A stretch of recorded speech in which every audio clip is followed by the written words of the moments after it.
how has fraud changed over the past several years, in your opinion? For us, honestly, it didn't really it wasn't on our radar like years ago. I mean, we would get a W-9 from a vendor and we'd set them up in the system. That's just what we did.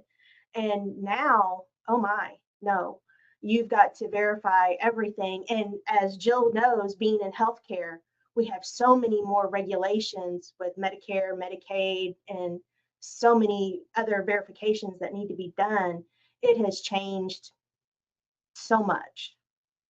Yeah. How about you, Jill? What would you say is the biggest change in fraud these days compared to a few years back? It's moving at the speed of light. Mm.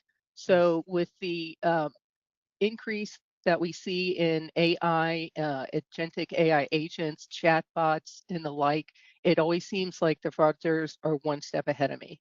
So when I think back even 3 years ago, because we implemented vendor info in 2023, we were using paper-based forms, just what Carolyn said, that you get a W-9 form, you set the vendor up in the system, no fuss, no muss. I would not think of doing that nowadays. It's terrifying to me what we used to do, and we didn't seem to be affected adversely by it.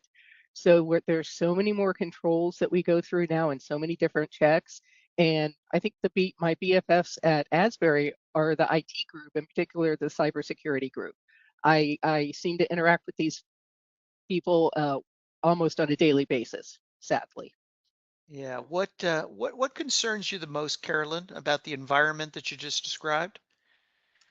For us, well, using vendor info has been a godsend for us because, like I said, with just getting the W-9 and, we would verify their tax ID number, but now we can verify so much more, especially with the ACH information.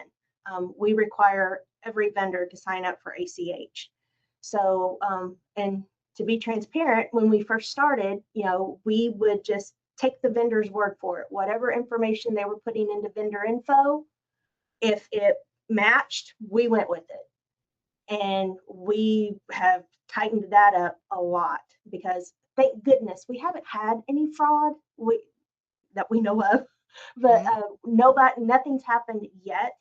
But now we require our vendors to supply us a copy of a canceled check or a letter from their bank, something to back up what they're entering into the system.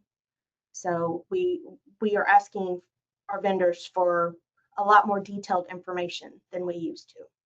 Yeah. Is that similar to what keeps you up at night, Jill, when it comes to these fraud schemes these days? It it is, it really is. So just to echo what Carolyn said, we obviously use vendor info and really appreciate that bank check.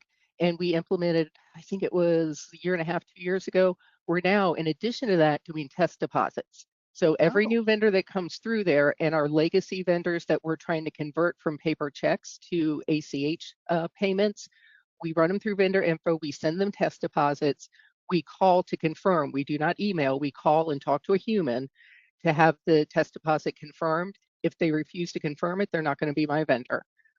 For our legacy vendors who we're trying to convert to ACH, we charge them $100 paper check processing fee every time I cut a paper check and put it in the mail to them. I And like if you make it hurt, they will convert. See, that rhymes. Catchy, isn't Look it? at like that. it. We're gonna steal that one.